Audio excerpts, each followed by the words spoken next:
राधा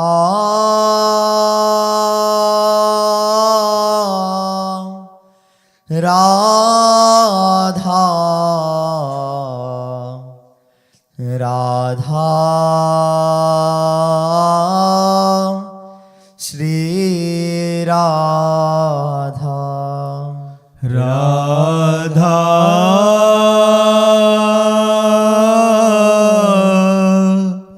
राधा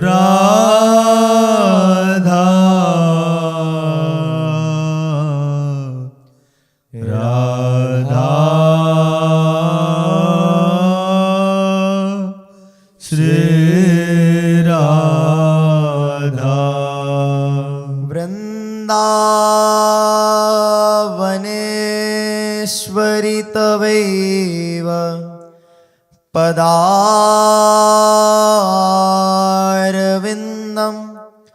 प्रेमामृतैकमकरन्दरसोऽघपूर्णं हृद्यर्पितं मधुपते स्मरतापमोग्रं निर्वापयत्परम शीतलमाश्रयामि रसघन मोहनमूर्तिं विचित्रकेलीमहोत्सवोल्लसितं राधाचरण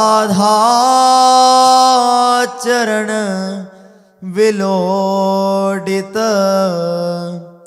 रुचिरशिखण्डं हरिं वन्दे राधा चरण विलोडित रुचिर शिखण्डं हरे वन्दे श्री राधा वल्लभ लाल की जय। परम सच्चिदानंद घन प्रेमामृत रस प्रवाही श्री युगल सरकार श्री श्यामा श्याम के गौर श्यामल चरणारविंद यही हमारे जीवन सर्वस्व हैं। यही हमारे परम साधन हैं। यही हमारे चरम साध्य हैं। दृढ़ता पूर्वक हृदय में ये बात बैठा लीजिए, आश्रय से जो ज्ञान प्राप्त होता है उसी से ये जो अनात्म में आत्म भाव हो गया है, अर्थात देह में जो मैं भाव हो गया है, और इसी देह में मैं भाव होने के कारण जो भोगों में सुख की बुद्धि हो गई है और जगत में सत्यत्व भाव हो गया है, यही भ्रम भगवत आश्रय से प्राप्त ज्ञान के द्वारा नष्ट होता है। बिल्कुल सच्ची बात मानना। ये पढ़ने लिखने के ज्ञान से बुद्धि का विकास और प्रकाश होता है, पर जड़ चेतन की ग्रंथि का भेदन कर दे, ये ज्ञान भगवत प्रसाद से होता है। इसीलिए बार बार कहते हैं कि भगवत चरणारविंद का आश्रय, भगवत प्रदत्त ज्ञान, प्रभु उसके हृदय में दिव्य ज्ञान का संचार कर देते हैं। दिव्य दिव्य अनुभूतियां अपने आप उसके हृदय में प्रकाशित होने लगती हैं। जिन रागों का त्यागना अत्यंत कठिन है, वो हंसते हंसते स्वाभाविक प्रभु त्याग करा देते हैं। बड़ा आश्चर्य में देखा है, सामने देखा है, हृदय में भी देखा है। जिन पदों का, जिन भोगों का, जिन सुविधाओं का, जिन रागों का त्याग करना बहुत ही कठिन है, हंसते हंसते भगवद आश्रित जन स्वाभाविक उसका त्याग कर देते हैं। स्वाभाविक, उनको कोई श्रम नहीं, उनको कोई गम नहीं। ये भगवद आश्रय का अद्भुत चमत्कार। पूज्य श्री राधा बाबा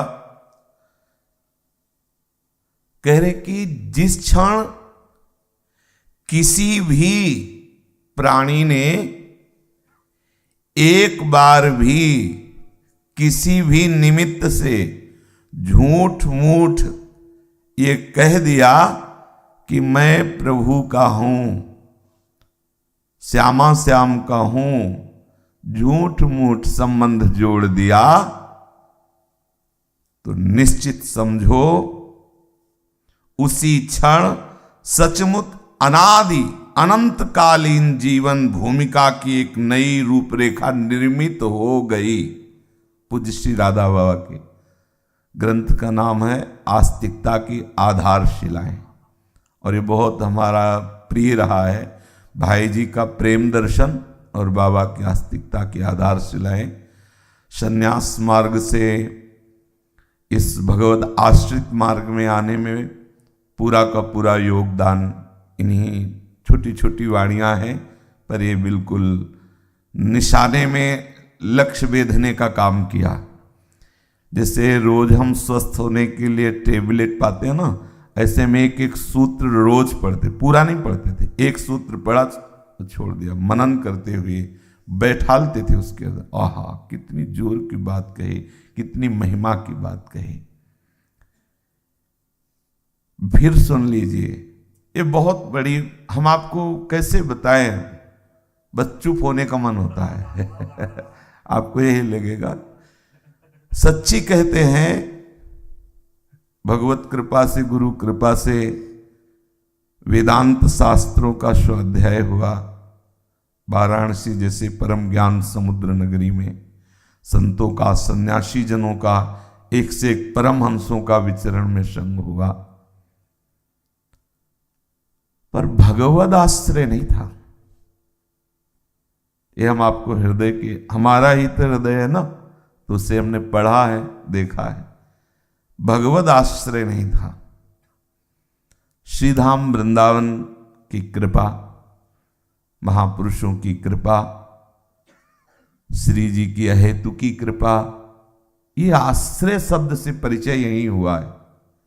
आश्रय शब्द ऐसे बोल देना, कह देना, वो सब बातें अलग होती, परिचय होना, हृदय से उस बात का रसास्वादन होना। इस आश्रय से ऐसे जैसे समुद्र में तरंगे उठती है ना, ऐसे ज्ञान विज्ञान की तरंगे उठती है। इसलिए हम कह रहे हैं कि ज्ञान के मार्ग से आए और खूब ज्ञान के सूत्रों को पढ़ा, चलने की चेष्टा की। जैसा गुरु प्रताप से अंदर आता रहा, बाहर से बिल्कुल मूक, अंदर से प्रवीणता पूर्वक इंद्रियों के जाल से अपने आप को बचाते हुए आगे बढ़ने की चेष्टा करना। पर वो ज्ञान नहीं था जो आश्रय से आया। सच्ची आपको कह रहे, वो निश्चिंतता नहीं थी। जैसे बाहर खूब धन कमाए और किराए के कमरे में रहे तो कैसा सुख, और अपने घर आए तो कैसा सुख। ऐसा कुछ आश्रय से हुआ। प्रभु की कृपा प्रसाद से, सच्ची कह रहे, विश्वास करना। बस ये जो बोलना है, इसी समय ग्रंथ होते हैं। अन्य समय ऐसा नहीं कि ग्रंथ अवलोकन हो, कभी कोई सूत्र देखने की इच्छा हो जाए तो भले ग्रंथ उठा ले। नहीं, उनके द्वारा प्रदत्त जो सूत्र है उसी में समय निकल जाता है। कोई सूत्र दे दिया, कोई पद दे दिया, कोई चिंतन, उसी में तब लगता है भगवत प्रदत्त ज्ञान और भगवत प्रदत्त विचार और भगवत प्रदत्त भाव, यही सार है। यद्यपि प्रारंभ यहीं से सब होता है, पर आनंद का विशेष अनुभव तब होता है जब प्रभु प्रदत्त भाव, प्रभु प्रदत्त विचार, प्रभु प्रदत्त ज्ञान है, उसमें कुछ अकल अपनी लगानी नहीं पड़ती, वो स्वाभाविक उसमें परमानंद में निमग्न रहता है। इसलिए हम कहते हैं भगवदाश्रित हो जाओ। फिर आप देखना पूज्य श्री राधा बाबा जिस क्षण किसी भी प्राणी ने एक बार भी किसी निमित्त से भय में फंस गया, संकट में फंस गया, कोई ऐसी समस्या आ गई, रोग में फंस, कुछ ऐसा संत संग मिल गया, शास्त्र का कोई ऐसा शब्द पहुंच गया जिसने अंदर हलचल पैदा कर दी, अरे जीवन व्यर्थ जा रहा है, किसी निमित्त से, बाबा के शब्द हैं, किसी निमित्त से झूठ मूठ ही सही। भाई यही वचन ऐसे हैं जिन्होंने हर समय उत्साह पैदा किया, कभी निराशा नहीं आ पाई। जीवन में बड़ी ऐसी परिस्थितियां आती हैं लेकिन उन परिस्थितियों में कभी निराश नहीं होने दिया, क्योंकि बार बार ध्यान आता। संतों ने कहा झूठे कोई भगवद आश्रित हो जाए, उसके मंगल की नींव रख गई, तो ये घटना भरे अमंगल दिखाई दे रहे, लेकिन इसमें अमंगल नहीं होगा, जरूर कोई ना कोई मंगल छुपा होगा। और उत्साहवर्धन संत महापुरुषों के वचन अनुभूत होते हैं, इसलिए परम विश्वसनीय होते हैं। और शास्त्र के वचन हमसे परे हैं। हम बुद्धि चाहे जितनी लड़ावें, शास्त्र के सार को हम नहीं समझ सकते, और ये शास्त्र के सार को समझ के अनुभव करके फिर बोल रहे हैं, इसलिए हमें ये भाषा बहुत जल्दी समझ में आ जाती है और पकड़ में आ जाती है। शास्त्र गूढ़ भाषा है, ये ऐसी गूढ़ भाषा है जिससे तिजोरी में संपत्ति रखी जाए और भूल भुलैया के कई मार्ग बना दिए जाएं। अब वहां संपत्ति को जो जानने वाला वही पहुंचा पाएगा, नहीं तो इधर उधर भी। इसलिए शास्त्र को जंगल कहा गया, भटक सकते हो आप, लेकिन संत महापुरुषों के वचनों को जंगल नहीं कहा गया। शास्त्रारण्य, लेकिन इनको जंगल नहीं कहा गया, इनको कहा गया बात पकड़ लो सीधे पहुंच जाओगे, क्योंकि ये उस संपत्ति का अनुभव किए हुए बोल रहे हैं। और राधा बाबा बहुत ही वैराग्य, ज्ञान और भक्ति की भूमिकाओं पर पहुंचे हुए महापुरुष हैं, किंचन मात्र कहीं राग नहीं। और वो वैराग्य धन्य है जो अनुराग से युक्त हो गया है। तो सारी बातें बाबा में भगवत कृपा से, और बाबा के वचन है कि झूठ मूठ कोई प्रभु से संबंध जोड़ लिया, श्यामा श्याम के, हम जिसे आप सुन रहे हैं, हम भी बोल देते हैं श्यामा श्याम हम आपके हैं, खतरा मोल ले लिया।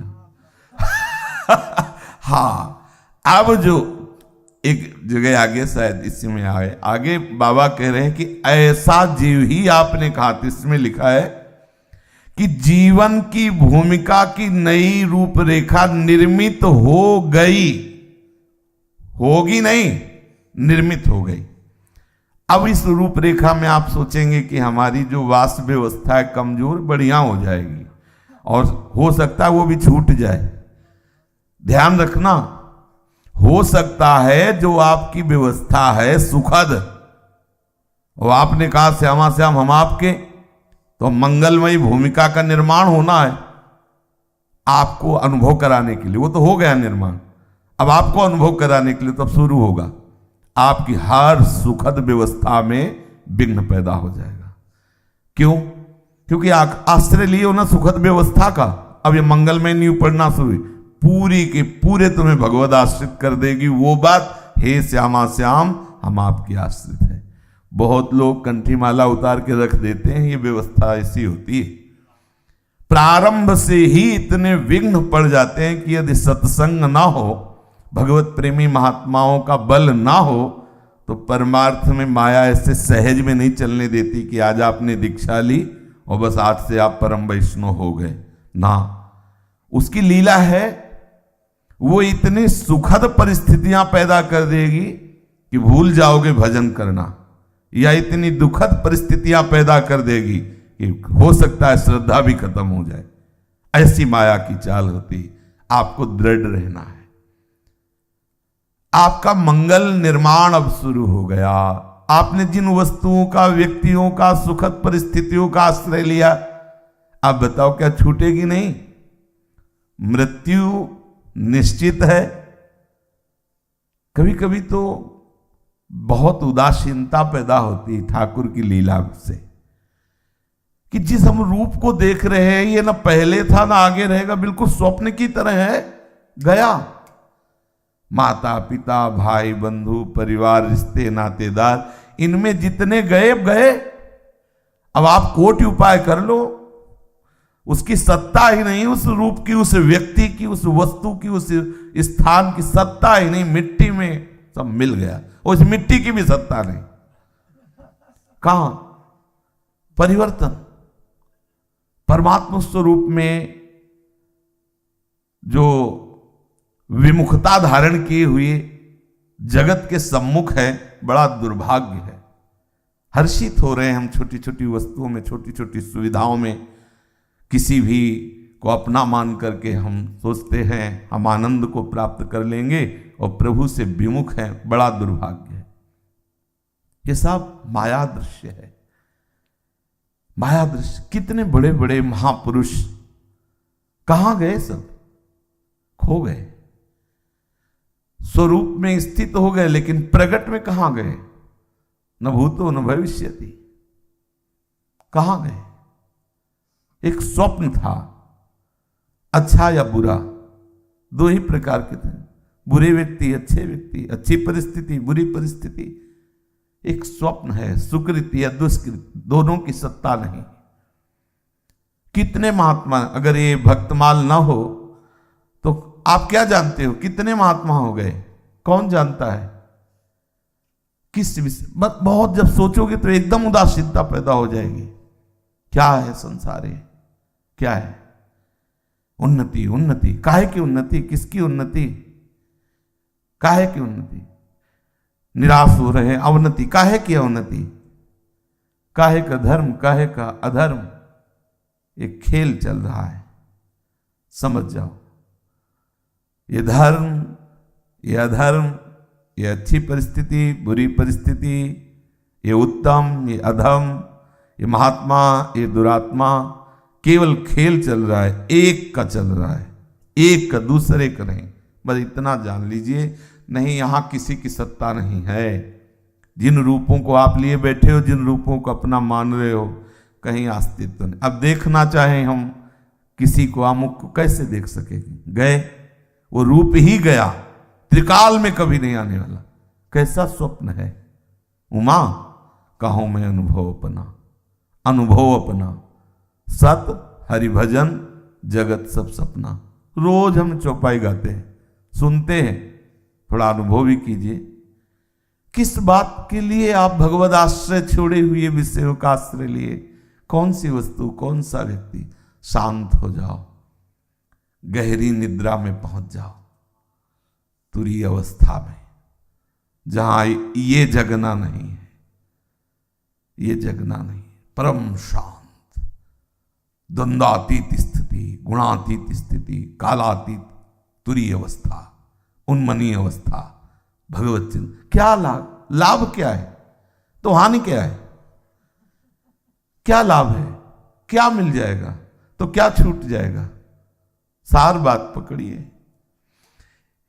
एक स्थिति होती है जो जहां है उसको उतना ही अनुभव आएगा।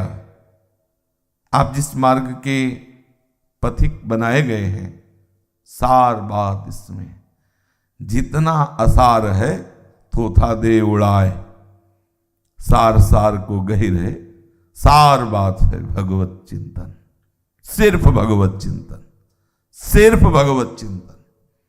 जितने भी धर्म कर्म है सबका परिणाम भगवत चिंतन। आ ब्रह्म स्तंभ पर्यंतम सर्वम मायामहम जगत। कल जो हमने व्यक्ति देखा और पधार गया, अब कभी नहीं देखने को आएगा, गया। पता नहीं कौन सी भगवान की ऐसी मोहिनी माया है, सब जानते हैं। कल किसी का शरीर फूका गया तो आज हमारा भी हो सकता है। लेकिन इतना राग शरीर में, शरीरों में राग, भोगों में राग, वस्तुओं में राग, और ऐसा लगता सत्य है सब। आज ये उन्नति हो गई, आगे और उन्नति हो जाए, जाओगे कहां उन्नति में? इसी शरीर राग में बहते हुए जो आप यात्रा कर रहे हैं उसे उन्नति समझ रहे। उन्नति है समस्त उन्नतियों से वैराग्य हो जाए, यही उन्नति है। ये जो उन्नति है उन्नति का हमारे अंदर महत्व बैठ गया, इससे अलग हट जाए। तो आज आपने विचार किया कि मैं श्यामा श्याम के शरण में हूं, अब शुरू हो गया मंगल नींव खुदनी।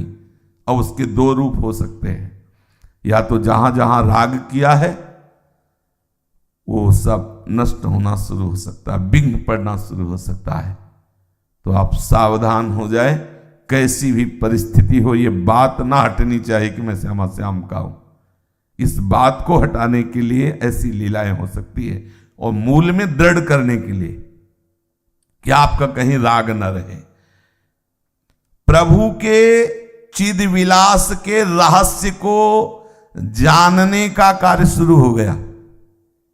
अब वो जनाएंगे आपको, जानने का कार्य शुरू हो गया। शरीर स्वस्थ तो बोले असाध्य रोग।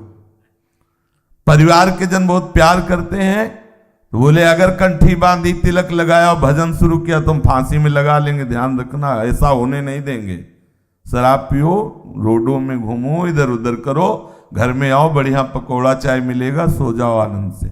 लेकिन वृंदावन और भजन और कंठी तिलक माला अगर हमें आप में बस रही होगी तो हम आत्महत्या कर लेंगे, क्योंकि ये हम देख नहीं सकते। तुम हरि के हो जाओ, ये बर्दाश्त नहीं हो सकता हमें, क्योंकि अब साथ निभाया है तो साथ निभाएंगे। हाँ, नरक चलना है तो साथ ही चलेंगे, तुमको जाने थोड़ी देंगे परम पद में। बहुत माया की विचित्र चाल है। भगवान के दिव्य चिद विलास के रहस्य को जानने का योग प्रारंभ हो गया, जिसने निश्चय कर लिया कि मैं श्यामा श्याम का हूं। सच्ची बात कह रहे हैं बाबा। इसी से आपको वास्तविक बोध होगा, वास्तविक बोध। शास्त्र ज्ञान का वर्णन करने वाले एक से एक विद्वान, लेकिन शास्त्र रूपी शस्त्र से अपनी बहिर्मुख इंद्रियों के राग को काट कर स्वरूप में स्थित हो जाए, ये ज्ञान भगवत कृपा से होता है। पक्की बात करे, खूब भ्रमण किए हैं और हमारा स्वभाव रहा है कि जैसे प्रसंग यहां कुछ भी चल रहा है तो पीछे एकदम खड़े, हमें आप न देख सको, हम आपको देखते रहे, ऐसा स्वभाव रहा है। इसीलिए हर चेष्टा, हर बात कभी व्यक्त नहीं की और सबको समझते रहे कि इतना ज्ञान, इतना बाह्य और आंतरिक स्थिति संग करके रंग को देखा तो समझ में आया वो ज्ञान जिससे भगवत प्रेम होता है या जिससे माया पर विजय प्राप्त की, वो गुरु कृपा से होता है, वो इष्ट कृपा से होता है। तभी मोक्ष मूलम गुरु कृपा है। गुरु कृपा ही केवलम, शास्त्र भरे पढ़े, सच्चे मानना। दोनों बातें करके देखे। शास्त्र स्वाध्याय खूब डट के, नैष्ठिक ब्रह्मचर्य में व्यसन था शास्त्रों के स्वाध्याय का, सब महापुरुषों के वचन पढ़ना सब। लेकिन आपको सच्ची कहते हैं, वो ज्ञान जो पुरीश के समान संसार के भोगों का त्याग कराता है, मल के समान, वमन के समान, वो केवल भगवत कृपा से होता है। केवल भगवत कृपा से, बिल्कुल अनुभूत विषय कह रहा हूं, केवल भगवत कृपा से। भगवत कृपा प्रमाण है। यदि भगवत प्रेमी महात्मा की कृपा दृष्टि मिल गई तो भगवत कृपा हो गई, ये प्रमाण है। श्री रूप जी और श्री पूज्य सनातन जी बड़े ही प्रखर विद्वान और बुद्धिमत्ता की सीमा, शास्त्र की तरफ से व्यवहार की तरफ से दोनों में प्रवीण, इसीलिए प्रधानमंत्री थे। अब कितना राग भोगों में, आप देख लीजिए, उनके भोगों की प्रियता के कारण ही वो अपना नाम परिवर्तन भी स्वीकार किए हुए थे, भेष परिवर्तन भी स्वीकार किए हुए थे। मुस्लिम नामों से युक्त नाम और वेशभूषा भी उन्हीं की जैसी और उत्तम पूज्य कुल में प्रकट हुए थे। महाप्रभु चैतन्य देव की एक दृष्टि ने, देखो ये सब महापुरुष भगवत स्वरूप है, लेकिन जब लीला मंच पर लीला करते हैं तो उसमें दर्शाते हैं। जगाई मधाई कोई साधारण जीव नहीं है, भगवत लीला पार्षद है, लेकिन इनकी लीला शुरुआत कहां से होती है और पूर्णता कहां हो रही? एक कृपा कोर नित्यानंद महाप्रभु की, इन दोनों के हृदय में घोर पश्चाताप, समस्त पापों का प्रायश्चित और भगवत अनुराग। एक कृपा कोर ने, महाप्रभु चैतन्य देव की एक कृपा कोर ने महान वैराग्य की सीमा बना दी इन दोनों भाइयों को। संपूर्ण परिवार का, पद का, भोगों का त्याग करके आजीवन वृंदावन ऐसे रहे, मनो चिन्हारो नाय, मानो आपस में चिन्हार नहीं, ऐसे उदासीनता की सीमा और अनुराग रस में डूबे एक कृपा कटाक्ष ने। यह कहना कि वो भगवान के निज जन है, तो सच्ची मानो सब निज जन है, अपने स्वरूप को भूले हुए माया में लगे हैं। तो जब प्रभु कृपा कटाक्ष करते हैं तो वो निज जन वाला स्वरूप प्रकाशित हो जाता है। किसी को भी वो कृपा कटाक्ष अगर प्राप्त हो जाए तो दुर्जन से सीधे महापुरुष हो जाए, सीधे। कितने ऐसे उदाहरण हैं, महापुरुषों के चरित्रों को पढ़ के देखो क्या हो जाता है। आप बताओ क्या हो जाता है? क्या उनमें कोई शक्ति आती है? बस वो राग का नाश हो जाता है। जो बहुत पढ़े लिख के अकल लगाई जाती है ना, ब्रह्म सत्यम जगन मिथ्या, तो थोड़ी देर लगाई और इसके एक विषय इंद्री के, एक नेत्रेंद्री, घ्राणेंद्री, त्वगेंद्री, रसेंद्री, एक विषय ने एक इंद्री को मन के सहित घसीट लिया, पूरा ज्ञान अपहृत हो गया। बाद में फिर ज्ञान चालू होता है, गलती हो गई, ऐसा कहां गया था वो ज्ञान जो अभी कह रहा गलती हो गई।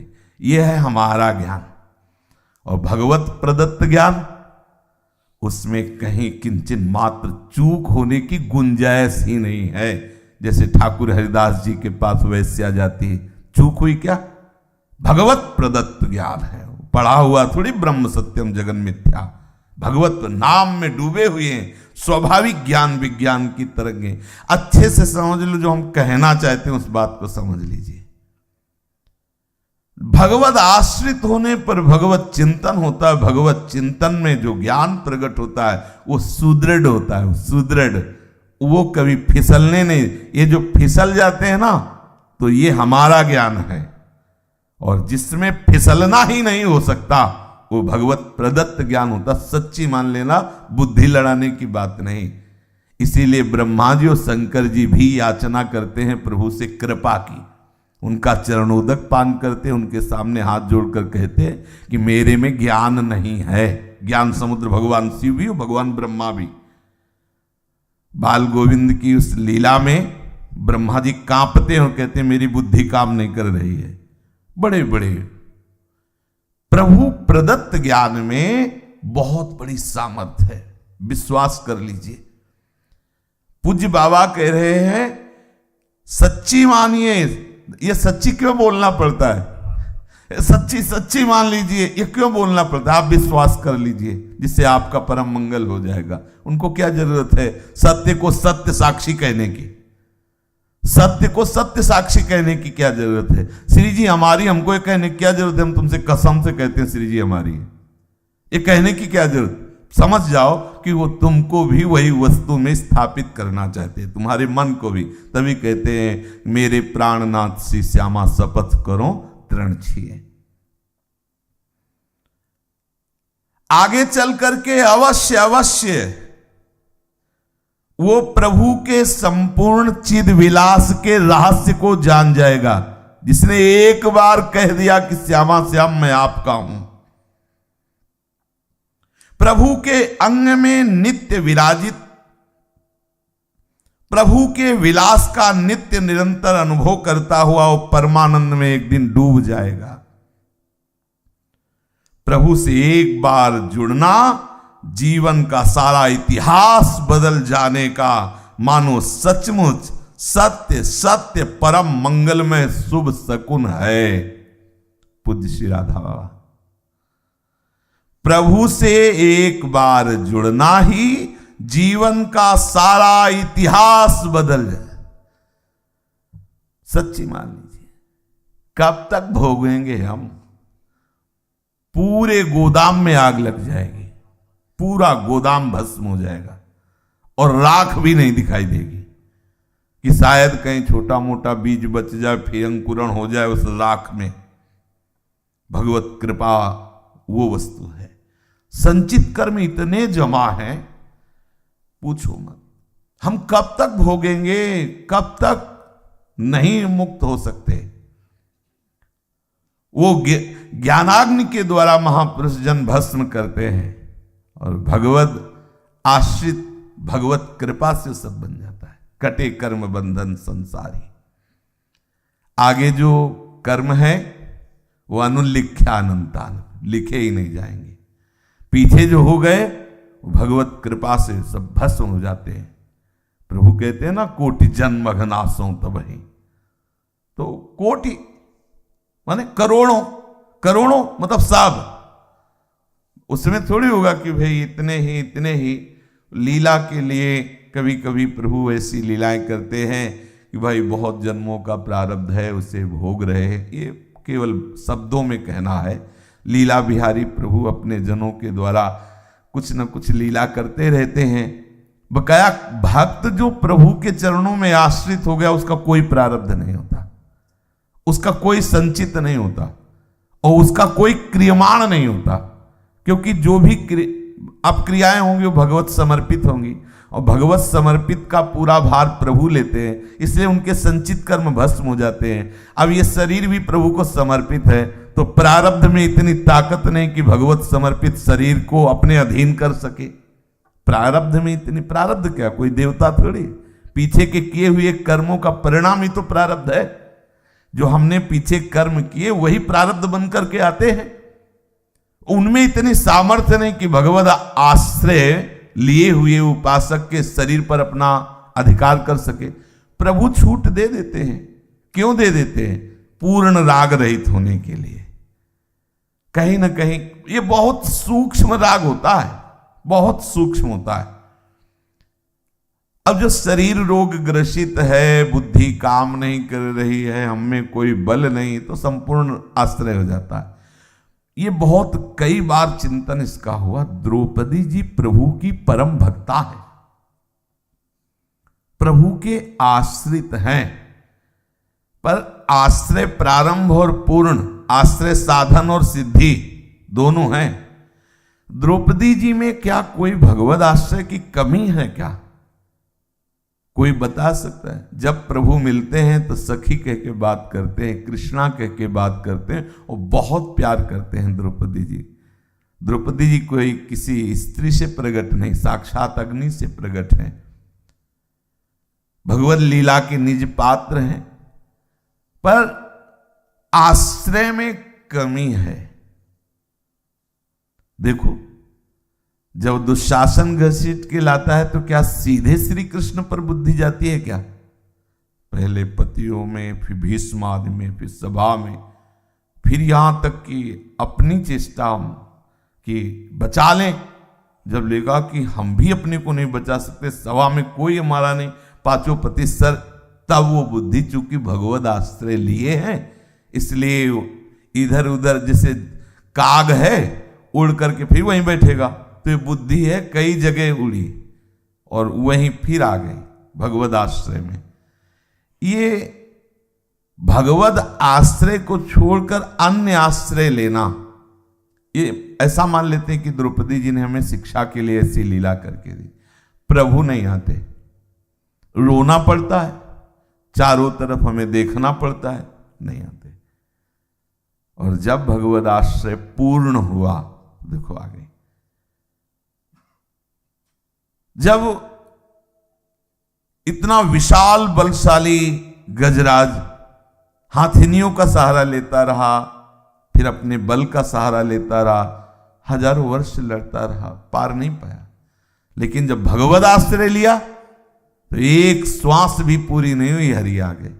पूर्ण भगवद आश्रय प्रभु के द्वारा ही होता है, प्रभु कराते हैं।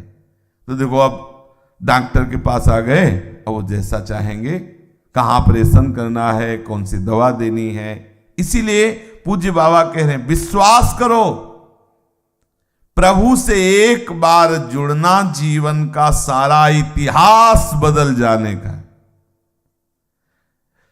अब इसमें तो बार बार इसलिए हिचका रहे कि आज आप आनंदित होकर स्वीकार करोगे, हो सकता है सामने से लीला शुरू कर दे। हुआ है, कितने ऐसी घटनाएं आई हैं कि मनाना पड़ा है कि प्रभु इनकी श्रद्धा बचाना, नाथ इनकी श्रद्धा बचाना, नहीं ऐसी लीला कर रहे हो चौपट हो जाएगी श्रद्धा। अभी अभी तो शुरुआत हुई हो, आप पहले शुरुआत में ही ऐसा कि भाई अगर ऐसा तो भाव एकदम बिगड़ जाता है, क्योंकि स्थिति नहीं है। अच्छा, जो अच्छे से साधन में लगा है, फिर कोई झटका लगता है ना तो वो सह जाता है, उसका ज्ञान विज्ञान काम कर। अब नया नया कोई श्रद्धा से जो नए नए में जब लाभ होता है ना, बोले भगवत कृपा, और जब नुकसान होता है तो उसको प्रश्न उठ जाता है कि देखो हमने दीक्षा भी ली और शुरू पहले तो इक्को माला नहीं करते थे, माला भी की और उन्नति हुई नहीं, अवनति हो गई। मतलब हमें लगता है लाभ का मार्ग नहीं है क्या, ऐसा लगने लगता है।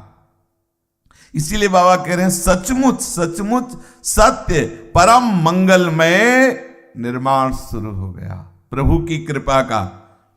अब सावधानी की बात आप थोड़ा ले लीजिए, पूर्णता प्रभु की तरफ से है। प्रभु कह रहे तस्य तस्याचलाम श्रद्धाम तामेव विदधाम में हम, श्री गीता जी में कह रहे हैं, भगवान कह रहे यो यो याम याम तनुम भक्ता श्रद्धार्चित मिच्छति तस्य तस्याचलाम श्रद्धाम तामेव विदधाम में हम।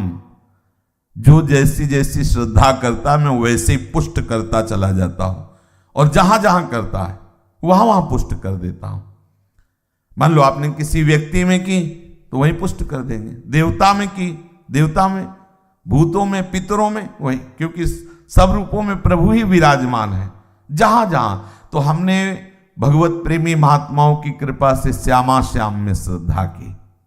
गीता जी में ही भगवान कहते हैं देवताओं को पूजने वाले देवताओं को प्राप्त होते हैं, भूतों को पूजने वाले भूतों को, और मेरे को पूजने वाले मेरे को प्राप्त होते हैं। तो हम काहे को भूत बनेंगे? अगर देवता भी बने तो कुछ ही काल के लिए तो है, पुण्य क्षीणे मृत्यु लोके विशंति। तो हम सीधे प्रभु के हो जाए, सीधे प्रभु के चरणों का आश्रय ले भगवत प्रेमी जनों के संग से। और श्रद्धा को अचल करना, हमारी निष्ठा को अचल करना, ये हमारे पक्ष की बात नहीं, ये आश्रयदाता के पक्ष की बात है। कई जगह देखा है जहां हम लड़खड़ाए हैं ना, कि ऐसा लगा कि आशा टूट जाएगी। अरे बड़े विचित्र विचित्र प्रभु के लीला विहार है। ऐसी परिस्थितियां आती कि चारों तरफ अंधेरा, कोई साथ देने वाला नहीं, जिसको हमने माना कि हमारे जीवन धन है, वो ऐसी चाल चल देते हैं कि लगता है अब तो अनाथ हो गए, अब कौन हमारे पास। उस समय जब हम लड़खड़ाते हैं तो उसी समय किसी न किसी दिव्य ज्योति के रूप में प्रकाशित होते हैं और हमारी श्रद्धा को, हमारे विश्वास को, हमारी निष्ठा को पुनः पुष्ट करते हैं। देखा है, जीवन में देखा है। तस्याचलम श्रद्धाम अचलाम, उसकी अचल श्रद्धा मैं करता हूं पूर्ण। अपने को मानना है श्यामा श्याम मेरे हैं, पर यह बात पूर्णता श्यामा श्याम की तरफ से ही होगी। अब देखो, इसमें भी ज्यादा परेशानी की तो कोई बात है नहीं। हम तो केवल ऐसे ही बोलते रहे श्यामा श्याम, बोले सच्चे हृदय से बोलो, बुलवा लेंगे वो बुलवा लेंगे। पर देखो, इसमें ये बात है कि कड़वी दवा भी मिल सकती है। हाँ, ऐसी परिस्थिति वो ला देंगे कि फिर बोलना ही पड़ेगा हृदय से कि श्यामा श्याम आपके सिवा वास्तविक कोई नहीं रह गया हमारा। ऐसे है, लीला भी है, तैयार रहना। ये खेल ऐसा है, सब जितना बाजार ये माया कहे सब अंतर ध्यान होगा, चाहे ज्ञान के द्वारा हो चाहे प्रगट में हो, करेंगे लीला ऐसी। कोई नहीं रह जाएगा तुम्हारा, सिर्फ श्यामा श्याम के। तैयार हो जाओ, इसमें तैयार होना पड़ेगा। और बस इसी तैयारी में वो तैयार है मिलने के लिए, इतनी तैयारी में तैयार है प्रभु।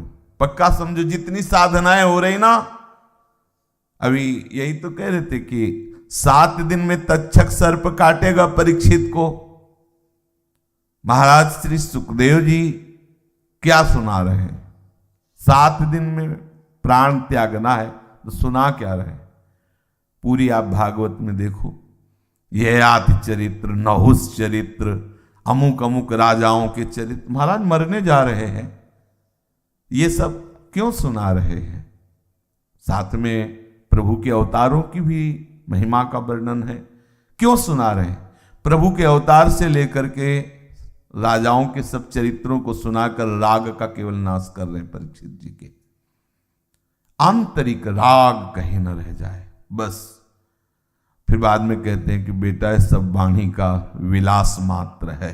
श्री सुखदेव जी, अच्छा परीक्षित, तुम ऐसा अनुभव करो कि तुम ब्रह्म स्वरूप हो। थोड़ी देर शांत रहते। बेटा परीक्षित, तुम्हें तक्षक से भय लग रहा है? बोले गुरुदेव, अब आपकी कृपा से साक्षात काल सैकड़ों तक्षक रूप धारण करके आ जाए तो कोई भय नहीं है। ये शरीर का राग, संसार का राग, बस इसी का त्याग करना है, और इसके लिए हमें भगवद आश्रय लेना है।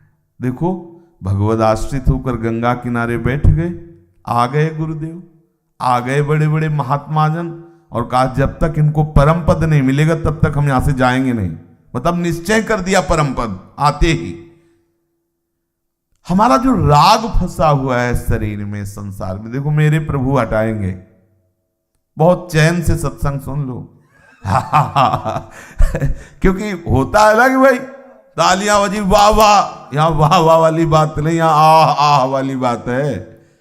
सुनो, प्रभु के तुम हो तो जिसे जिसे तुम अपना बनाओगे, या तो उसकी बुद्धि में ऐसा करके आपसे हटा देंगे या आपको हटा देंगे उनसे। ज्यादा पकड़ोगे तो उसको हटा ही देंगे, पूरी सृष्टि में खोजने से नहीं मिलेगा। अब आप देख लो, अपना भला चाहो और सामने वाले का भला चाहो तो राधे राधे करके भजन में लग जाओ, नहीं तो लीला ऐसी ही होगी, पक्का समझो। अब भले आपको समझ में ना आ रहा हो, देख लेना, आगे तुम देख लेना, हम देखे हैं इसलिए कह रहे हैं। ये धैर्य पूर्वक इसीलिए बिल्कुल ग्रंथि काट दो, यही सब काटने के लिए है सत्संग। जननी जनक बंधु सुतदारा, तन धन धाम सुहृद परिवारा, सबकी ममता ताग बटोरी, मम पद मनई बांध बर डोरी। अब हम कहां तक बटोरेंगे? आप ही एक झटके में बटोर दो, हम आपके आश्रित हैं, बटोर देंगे, पक्का बटोर देंगे, विश्वास कर लीजिए, वो प्रभु ऐसा कर देंगे। पूज्य बाबा कह रहे हैं कि प्रभु कह रहे हैं कि मैं उसकी श्रद्धा को पूर्ण कर देता हूं जो झूठ मूठ भी कह देता है कि हे प्रभु मैं आपका हूं। मत कहना, नहीं फंस जाओगे। प्रभु और प्रभु की माया दो है। अगर आपने कहा श्यामा श्याम मैं आपका, तो प्रभु फंसा लेंगे, और अगर आपने ऐसा नहीं कहा तो माया फंसाए है ही। अब आप देख लो, दो में किसका फंसना आपको अच्छा लगता है? पुनरपि जननम पुनरपि मरणम पुनरपि जननी जठरे शयनम, बार बार कामनाएं वासनाएं, बार बार ये जन्म मरण, इस द्वंद्व में फंसकर राजी हो, या जहां सच्चिदानंद में प्रिया प्रीतम अद्भुत आनंद की वर्षा हो रही, न मरना है न जन्मना है, न वहां जुखाम है न कोरोना है, न ब्लड प्रेशर है न शुगर है, 56 प्रकार के भोग सुगंधित वायु चल रही, हर समय अलग अलग ऋतुएं सेवा में खड़ी, प्यारी जो प्यारे नृत्य, प्यारी जो प्यारे जो का है। यहाँ कोई साधारण संगीत बजता और नाचता होता है तो खड़े हो जाते हो आनंदित, ऐसे प्यारी जो प्यारे जो गा रहे, गावत सुंदर हरि सरस धमार, पुलकित खग मृग बहत नवार, और सुंदर सुंदर एक से एक संगीत की स्वामिनी सखियों के संगीत बज रहे। प्रसाद का जब नंबर आता है तो स्वामिनी जी के द्वारा पाया हुआ प्रसाद मिलना है, साथ ही श्यामा श्याम जैसा है, ललिता विशाखा चंपक चित्रा तुंग विद्या रंग देवी, श्री वृंदावन धाम का अनंत वैभव, जहां एक पत्ते की कांति के बराबर वैकुंठ की भी शोभा को नहीं रखा गया। चलो ऐसे देश में चलना है तो स्वीकार करो श्यामा श्याम आप मेरे हैं और मैं आपका हूं। ये सूत्र है। जहां आप ये सूत्र बोले संतों का अनुभव है। थोड़ा समय लगेगा आपको दिखाने में। वो शुरू हो गया कार्यक्रम। अब अंदर से नींव भरी जा रही, इसलिए ऊपर से मकान दिखाई नहीं दे रहा, नींव भरना शुरू हो गई। आपके मंगल की नींव प्रारंभ हो गई। बस ये है कि धैर्य बनाए रखना, यहीं से अखंड भजन होगा। दोनों बातें बहुत धैर्यपूर्वक इसीलिए सुनना है।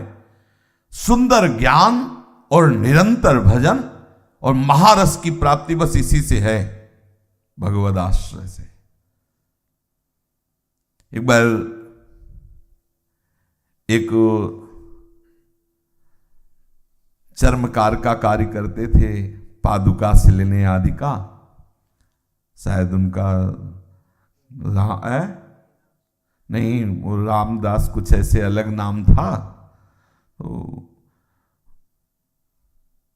बस इतना उनको जब देखते संतों को, सबको भजन करते, तो उनको बस यही आता कि अब तो जैसो मैं हे हरि जैसो तैसो तेरो, बस इतनी बात उनको आ गई थी।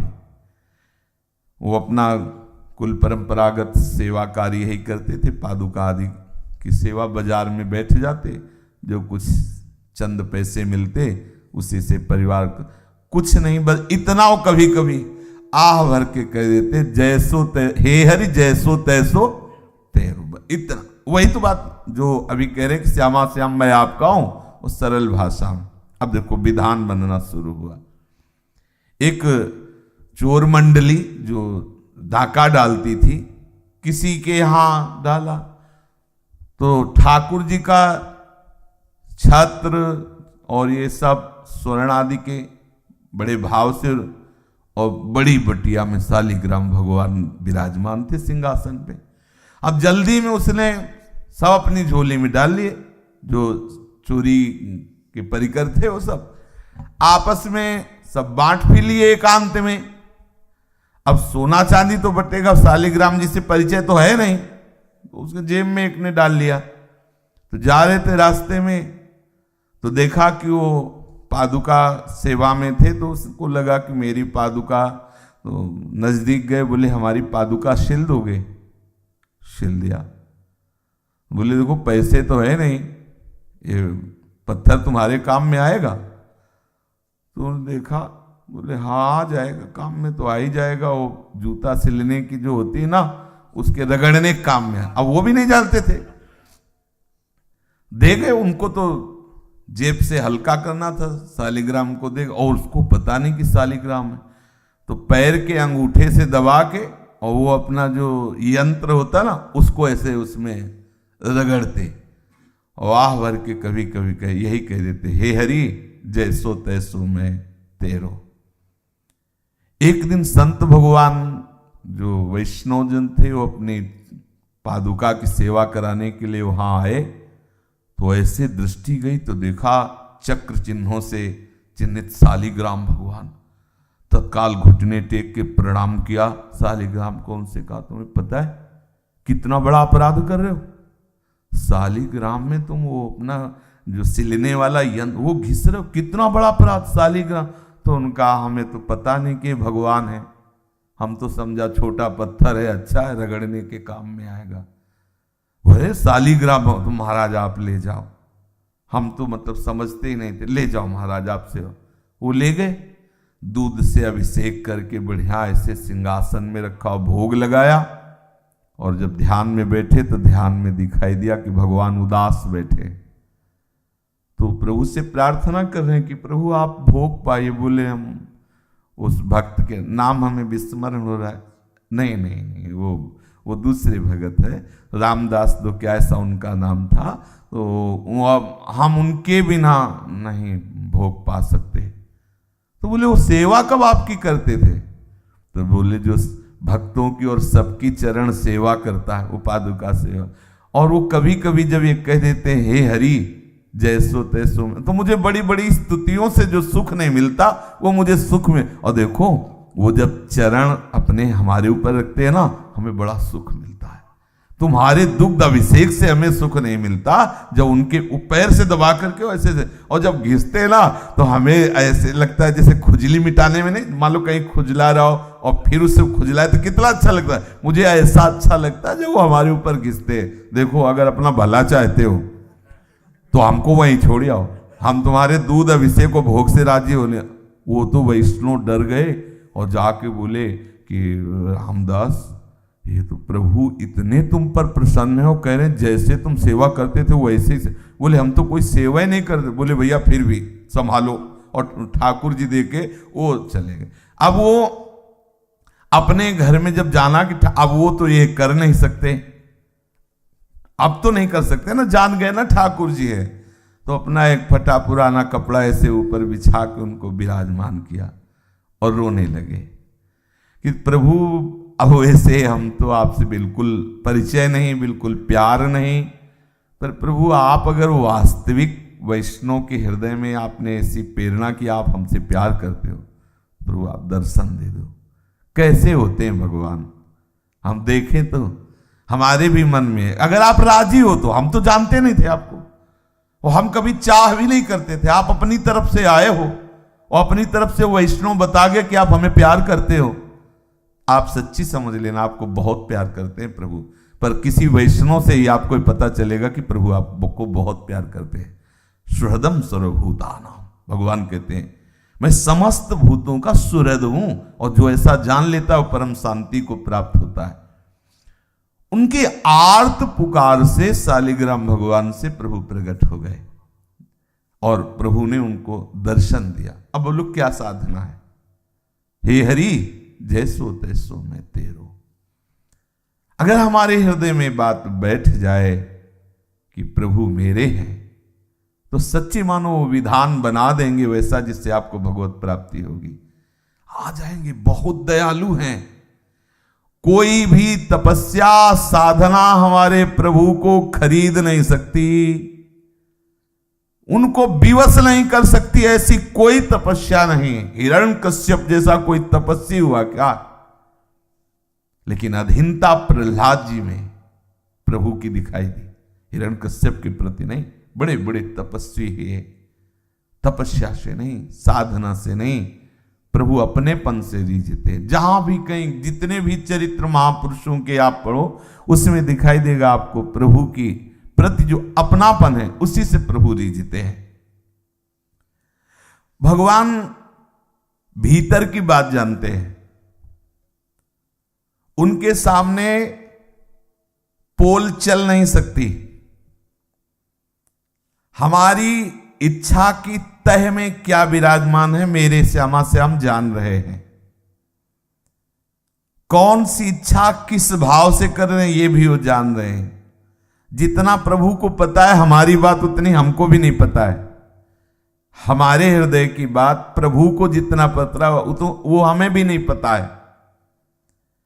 हमने इच्छा की या किसी महापुरुष के संग से इच्छा जागृत हुई, श्रद्धा हुई, श्यामा श्याम हमारे हैं। निश्चय समझिए, देखो जहां ये बात आती तहां बोलना पड़ा। निश्चय समझिए, सच्ची बात समझ लीजिए। हमारी ऐसी बात सुनकर के प्रभु वहीं की वहीं वो बात पुष्ट कर देंगे। झूठ से शुरू हुई, हम जानते नहीं, हम मानते नहीं, केवल सत्संग सुना और शुरू कर दिया श्यामा श्याम आपके। प्रभु वो निष्ठा पुष्ट कर देंगे। और निष्ठा पुष्ट हो गई, फिर बकाया क्या रह गया?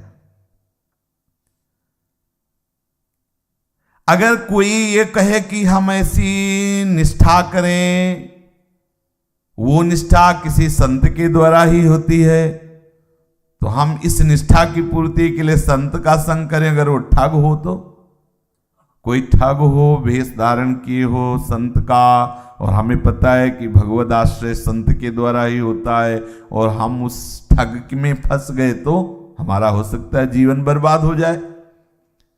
तो पहली बात, जब आपको अहंकार होगा बुद्धिमानी का, तो आपको फंसना पड़ेगा।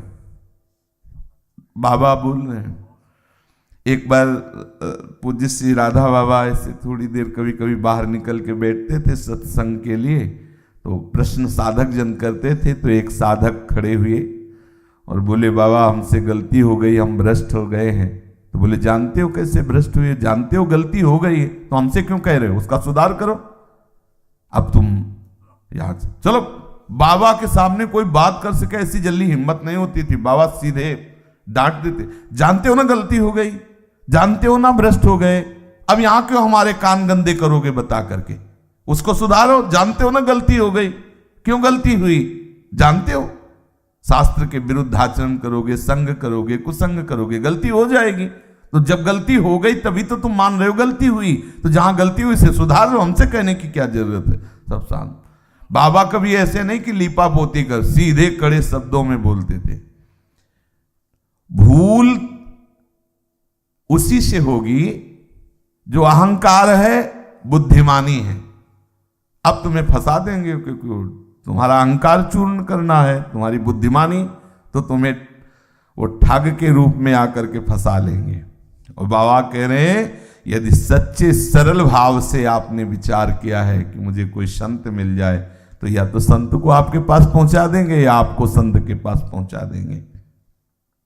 निश्चय निश्चय भगवान संत का पता बता देंगे।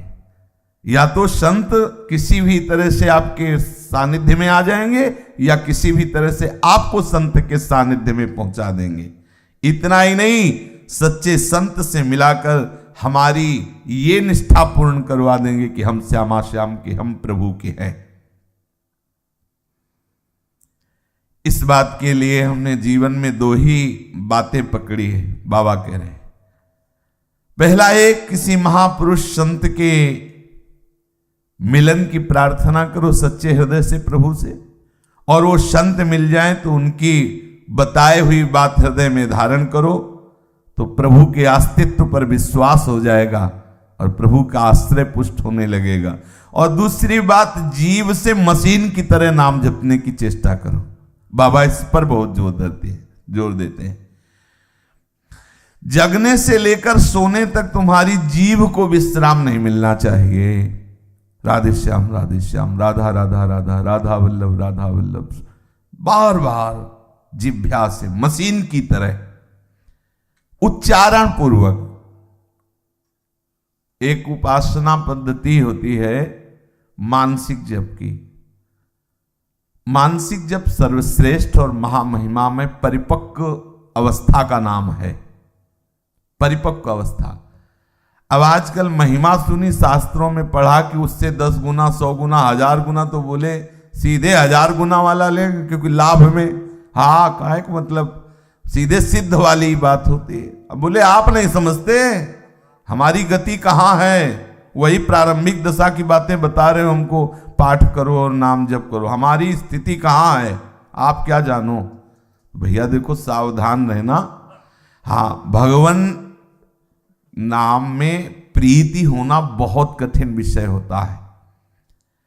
अगर जिह्वा से आप वाचिक उच्चारण नाम शुरू करो तो धीरे धीरे उपांशु का परिचय मिलेगा, और उपांशु जब प्रारंभ होने पर आपका मानसिक जप का परिचय होगा। और मानसिक में स्थित होने का मतलब होता है सिद्ध हो जाना, मानसिक सिद्ध हो जाना, रोम रोम रग रग भगवत स्वरूप में स्मृति में स्थित रहता है।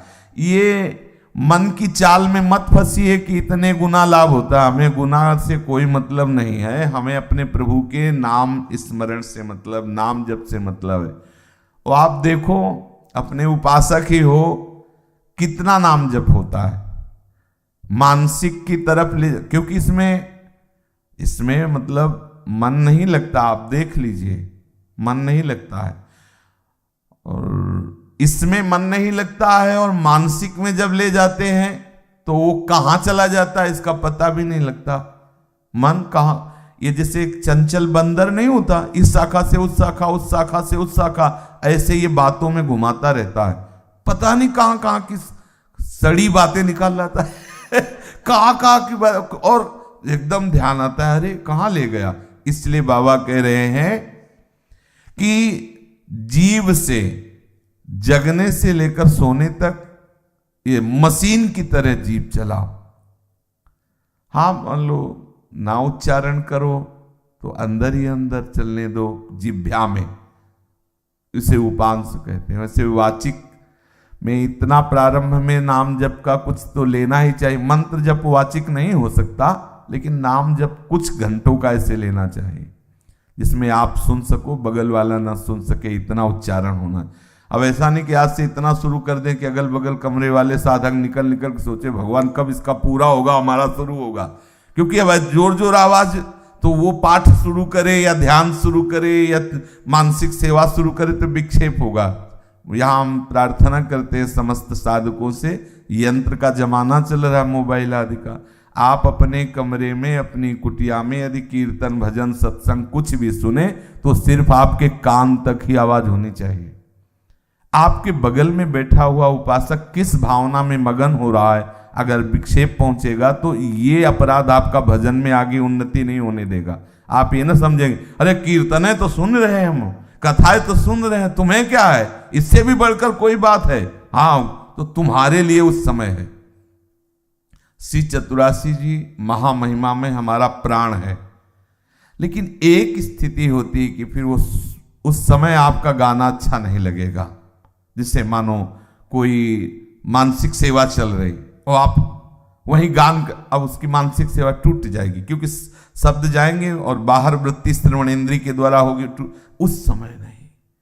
तो हमें पता नहीं उपासक कौन सी भावना में डूब रहा है, इसलिए हमारा पाठ या हमारा कोई भी यंत्रों के द्वारा श्रवण केवल हमारी श्रवणेंद्रिय तक होना चाहिए। यदि वो वाला नहीं, डोरी वाला, ऐसे क्या कहते हैं, ईयरफोन, तो उसको ऐसे लगा के अपना सुन लो, नहीं तो इतना धीमे कि अपने कमरे से बाहर न जा। ये बहुत जरूरी है, नहीं तो आपकी परमार्थ की उन्नति में बाधा पड़ जाएगी। यदि बगल वाला साधक विक्षिप्त हो रहा है कि कब ये नहीं होना चाहिए। और ऐसे ही नाम जप, अगर हम नाम जप मान लो अभी यही शुरू कर दो नाम जप, तो कैसा रहेगा वो वाला, हाँ बोले मतलब राधा वल्लभ राधा वल्लभ राधा वल्लभ राधा वल्लभ, तो सब उसी की तरफ देखेगा, बोले भगवान चुप रहे, थोड़ी देर चुप रहे, सत्संग सुन ले। अब जिसका नाम जप, तो ऐसे आप ओठ चले जिह्वा हिले, शब्द आपको केवल सुनाई दे। ये बहुत बढ़िया पद्धति है, बगल वाले उपासक को इससे विक्षेप नहीं होगा। एक क्षण में मन की वृत्ति ये भगवान नाम में नहीं लगती, दीर्घ काल तक आदर पूर्वक निरंतर जपने पर। दो बातें बाबा वही महापुरुषों की सुनी, महापुरुषों के उपदेश की बातें ही तो होती हैं। दो बातों पर विशेष जोर होता है अपने सत्संग का, एक भगवद आश्रय और एक आसक्ति पूर्वक भगवद स्मरण। बहुत बड़ी वस्तु है, धैर्य पूर्वक इस मार्ग में हमें चलना है। तो कुश्ती हो रही है भगवान श्री कृष्णचंद्र जी और बलराम जी की, देख लेते हैं इधर भी। श्री कृष्णचंद्र जी से चाणूर और बलराम जी से मुष्टिक, उसी समय जो वहां आए हुए सभासद जन हैं और नौ युवतियां वयोवृद्धा, वो सब प्रभु की रूप माधुरी को देख के धन्य धन्य गोपी जनों को कह रही हैं, ब्रजवासियों को कह रही हैं। जिस समय पूर्वासिनी स्त्रियां इस प्रकार बातें कर रही थी, उसी समय योगेश्वर भगवान ने देखा कि ये चाणूर बहुत बल लगा रहा है। प्रभु ने उनका वध करने का संकल्प किया। देखा कि समस्त पूर्वासी जन सभासद भयपूर्ण हो गए हैं और भययुक्त बातें कर रहे हैं, और जहां ये रंगमंच था वहीं पास में ही जेल में बंद थे देवकी वसुदेव जी। पूर्ववासियों की बात जा रही थी वहां तक वसुदेव देवकी, वो और भयभीत हो गए। प्रभु ने देखा कि देवकी और वसुदेव जी भी भयभीत हो रहे हैं। अंतर्यामी प्रभु है, पुत्र स्नेहवश वो शोक से विह्वल हो रहे हैं। इधर बाबा का परिकर भी, ब्रजवासी परिकर भी तो गया था, ये भी विकल हो रहे हैं कि कंस से कुछ कह नहीं सकते, और चाणूर मुष्टिक अपने बल का प्रदर्शन कर रहे हैं। प्रभु श्री कृष्ण ने बलराम जी की तरफ फेरा, मतलब इशारा किया कि खिलाने से क्या होगा, अब इनका उद्धार करो। वो दांव पेच बहुत प्रकार से करके प्रभु को परास्त करना चाहता था। प्रभु के अंग उनको वज्र से भी अधिक कठोर लगने लगे, चाणूर और मुष्टिक को। प्रभु के अंगों की रगड़ से उनकी नस नस टूटने लगी। और इतने सुकुमार हैं प्रभु, सारे शरीर की हड्डियां ऐसे पीड़ा देने लगी प्रभु की रगड़ से, मानो टूट रही हों। बड़े शरीर में भयंकर पीड़ा और व्यथा प्रकट हुई। तब वो और क्रोधित होकर प्रभु की ओर झपटे और दोनों हाथ से घूंसा बांधकर प्रभु की छाती पर प्रहार किया। जैसे फूलों की माला किसी गजराज पर मारी जाए तो उसको क्या फर्क पड़ता है, ऐसे चाणूर के दोनों घूंसों के प्रहार से प्रभु को कोई फर्क नहीं पड़ा। प्रभु ने चाणूर की दोनों भुजाएं पकड़ ली और अंतरिक्ष में बड़े वेग से उससे घुमाया और वहीं अखाड़े पर पटक दिया। प्राण तो घुमाने के समय ही निकल गए थे। शरीर घुमाने के बाद जब पृथ्वी में गिरा तो वेशभूषा, केस, मालाएं सब बिखर गई, अस्त व्यस्त हो गए। जब बलराम जी ने देखा कि चाणूर का काम कृष्णचंद्र जी ने पूरा कर दिया तो फिर ये पीछे क्यों रहे, सीधे एक घूंसा उसके हो गया, मुष्टिक का काम हो गया। एक घूंसा पे महाबली बलराम जी का प्रहार जो हुआ उसका काम हो गया। कांप उठाओ और प्राणहीन होकर खून उगलता हुआ पृथ्वी पर गिर पड़ा। अब बलराम जी ने कूट नामक पहलवान को आगे बढ़ करके पछाड़ करके मार दिया। प्रभु श्री कृष्ण ने एक लात मारा, सल पहलवान था, उसका सर उड़ गया। एक ऐसा चरण मारा कि वो खोपड़ी उसकी उड़ गई। तोसल को तिनके की तरह चीर दिया। जितने सल, तोसल और चाणूर, मुष्टिक आदि बड़े बड़े पहलवान थे, प्रभु श्री कृष्ण और बलराम ने मार डाला। अब जब ये मारे गए तो कंस की लार सूख गई। कुलिया, पीड़, हाथी, इतना बलवान मार दिया गया। चाणूर, मुष्टिक, सल, तोसल, कूट ये मार दिए गए। अब जब प्रभु ने देखा कि अब कोई लड़ने वाला नहीं तो अपने सखाओं को लेकर ऐसे ही जैसे गाय चराते समय खेलते थे ऐसे कुश्ती का खेल खेलने लगे, नूपुरों की झनकार करते हुए। दर्शकों को तो बड़ा आनंद हुआ, जो वैष्णव और ब्राह्मण जन थे वो सब जय हो, धन्य है ऐसी प्रशंसा करने लगे। कंस की श्वास रुकने लगी। अधिक घबराहट में श्वास लेना भी बाधक लगने लगता है। भोजराज कंस आदेश किया, आप कोई भी बाजा नहीं बजेगा। वहां बाजा वो सब बज रहे थे ना, लगाड़े वो सब, कोई भी बाजा नहीं। सेवकों को आज्ञा की, अरे इन लड़कों को मार डालो, बचने न पावे।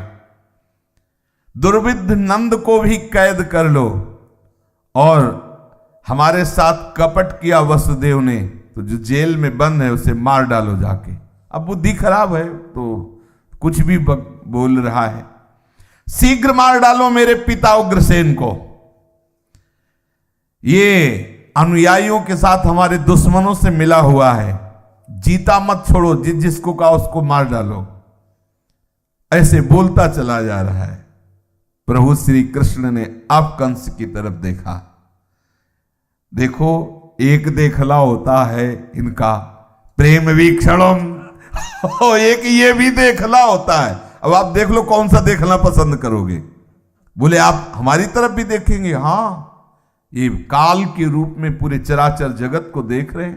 काल ब्याल को खायो, अरे इनके श्री कृष्ण रूप की तरफ बढ़ो, नहीं तो काल रूप से सब पूरी सृष्टि चक्र का यही तो लय करते हैं, यही तो काल है, यही तो विराट रूप में दिखाया अर्जुन को कि तू क्या मारेगा। देख, जैसे इलायची लौंग होती ना, ऐसे भीष्म द्रोणाचार्य प्रभु के विराट रूप में ऐसे दाढ़ों में फंसे हुए हैं, और प्रभु आनंद से जैसे गाय पगुराती ना, ऐसे बड़े बड़े वीरों को। हाँ, तो अर्जुन पूछते कौन हो, तो बोले महाकाल इस समय बढ़ा हुआ हूं।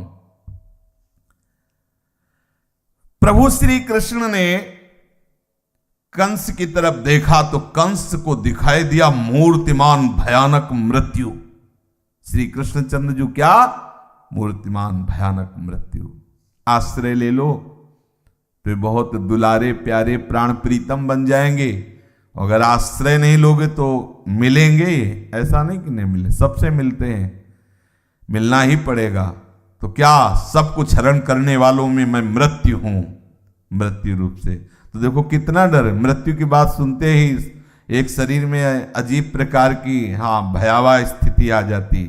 अभी बता दिया कैंसर हो गया है आपको, ऐसे मतलब नीचे सांस नीचे ऊपर के अब तो मरना पड़े। मरने की बात सुन के ये सीख भले ले हो, मरने से सब जग डरा मेरो मन आनंद, कब मरी हो कब भेटी हो पूर्ण परमानंद।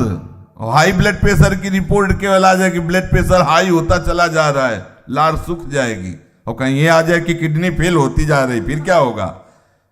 मृत्यु का आवाहन ऐसा नहीं है, बहुत बड़े बड़ों को भय में डाल देता है, लेकिन बड़े बड़ों को भय में डाल देता है, आश्रित जनों को नहीं। सच्ची मानना, बिल्कुल आश्रित जनों को नहीं। वो ऐसी कृपा होती है कि भय शब्द अंतर ध्यान हो जाता है जीवन से।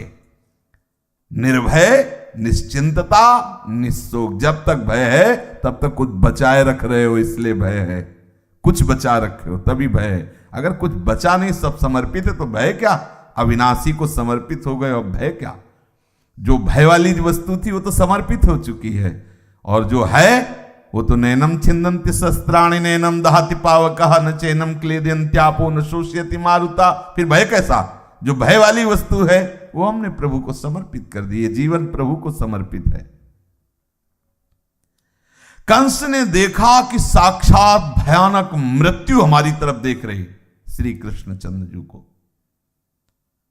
प्रभु श्री कृष्ण रंगमंच से उछाल मारे और सीधे उसके सिंहासन के पास पहुंच गए।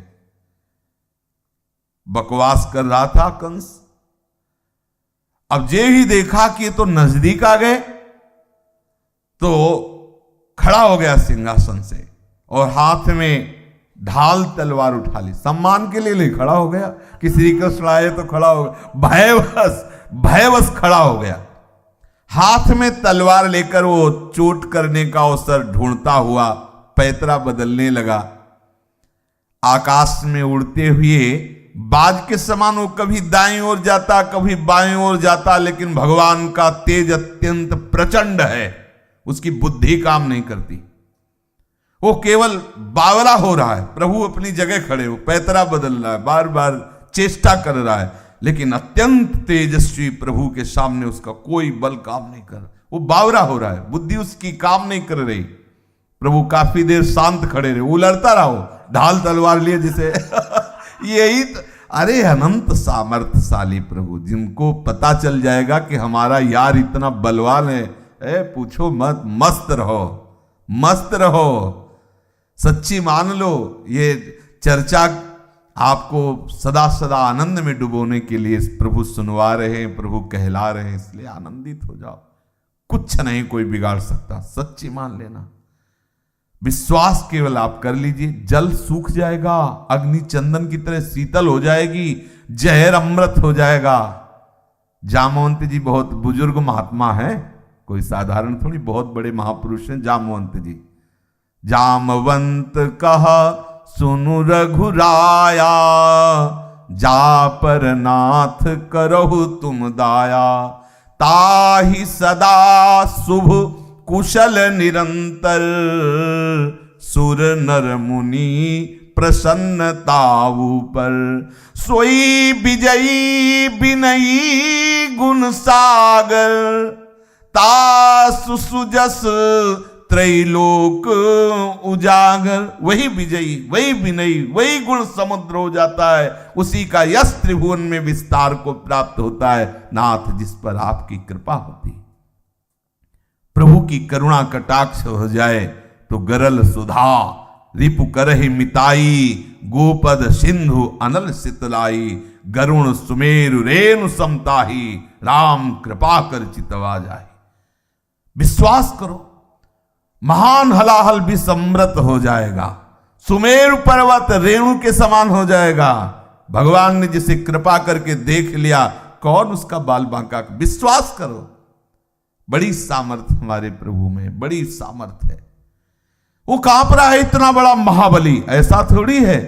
जरासंध जैसा महाबली इनके बल से प्रभावित होकर अपनी 2 पुत्रियों को ब्याहता है, कंस को। और वही कंस जैसे छोटा सा बच्चा ऐसे खिलवाड़ करे, प्रभु ऐसे गंभीर मुद्रा में खड़े, वो ढाल तलवार ले, सोचो थोड़ी देर भावना करो, इतना विकराल और वो भयभीत, तो केवल प्रभु शांत खड़े। फिर इसके बाद जैसे गरुण झपट कर सांप को पकड़ लेते हैं, वैसे झपट कर उसके केस को पकड़ लिया, क्योंकि कंस ने देवकी जी का केस ही पकड़ा था।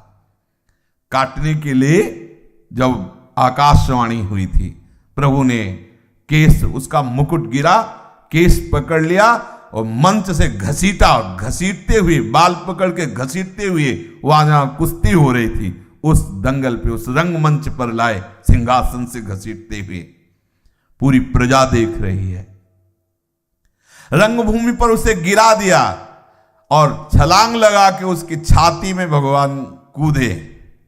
प्रणाम है भैया कंस, प्रणाम है तुम्हें। यहां छाती खोले घूम रहे कि 1 मिनट ध्यान में आ जाओ और प्रभु उसकी छाती में खेल रहे, प्रणाम नहीं तो और क्या है। ये सब कितने महापुरुष है।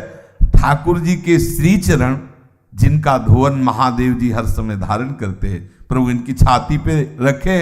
अरे गुस्सा से रखो भाई, रसगुल्ला गुस्सा से खवा दे, बताओ जब भाई हमें बहुत गुस्सा आ रही, जबरदस्ती गुलाब जामुन, जबरदस्ती स्पंज पवा, तो रस ले जाएगा। अब आप बताओ, ये रस सिंधु है, रसघन मोहन मूर्ति है, ये गुस्सा होके ऊपर छाती में तो रस नहीं प्राप्त होगा। बड़ा सुखद है, बस वो उसका भाव हमें सुखद लग रहा है, उसको नहीं लग रहा, उसको तो काल लग रहे। प्रभु उसकी छाती पे कूदे, उनके कूदते ही मुंह बगर गया कंस का। मतलब प्रभु जिसकी छाती में कूदेंगे वो भगवत स्वरूप हो ही जाएगा। अब कंस की जो आसुरी बुद्धि थी उसका अपहरण हो गया। जो प्रभु के चरणों का चिंतन करता है वो महाभागवत हो जाता है। फिर ये तो साक्षात प्रभु उसकी छाती पे खेल रहे, कूद रहे, श्री चरण चिन्ह बन रहे उसकी छाती पे, वो भगवत स्वरूप को प्राप्त हो गया। अर्थात कर्म बंधन कट गए, अर्थात बाहरी शब्दों में मृत्यु को प्राप्त हो गया और आंतरिक शब्दों में अमरत्व को प्राप्त हो गया, प्रभु के परम पद को प्राप्त हो गया। देखते ही देखते प्रभु को और गुस्सा बढ़ी, उसके केस पकड़कर घसीट रहे हैं। यद्यपि पधार चुका है, गुस्सा आ रही, हमारे माता पिता को इसने जेल में डाला, ऐसे ऐसे कड़ुआ व्यवहार किया, घसीट रहे जैसे सिंह हाथी को घसीटता है। नरेंद्र उस समय सबके मुंह से निकल रहा है हाय हाय, ऐसा बड़ी ऊंची आवाज से हाहाकार मच गया, क्योंकि प्रभु ने कंस को मार दिया। श्री सुखदेव जी कहते हैं कंस को बड़ी दुर्लभ गति प्राप्त हुई। क्यों? बोले वो नित्य निरंतर घबराकर श्री कृष्ण का चिंतन करता था। बता रहे कंस की रसोइये को आदेश था कि छौंकले लगेगी, क्योंकि जीरा में उसे कृष्ण दिखाई देता था। कोई भी श्याम वस्तु सामने उसे ना, खाते पीते सोते चलते बोलते सांस लेते सब समय वो श्री कृष्ण के चिंतन में रहता था, भय युक्त होकर के। ये बहुत बड़ी बात है। इसी के लिए तो उपासना की जा रही है कि चलते फिरते उठते बैठते हमें प्रभु का चिंतन हो। सानित्य दो द्विग्न धिया तमीश्वरं पिबन वदन वा विचरन् स्वपन श्वसन ददर्श चक्रायुधमग्रतो यस् तदेव रूपं दुर्वापमाप।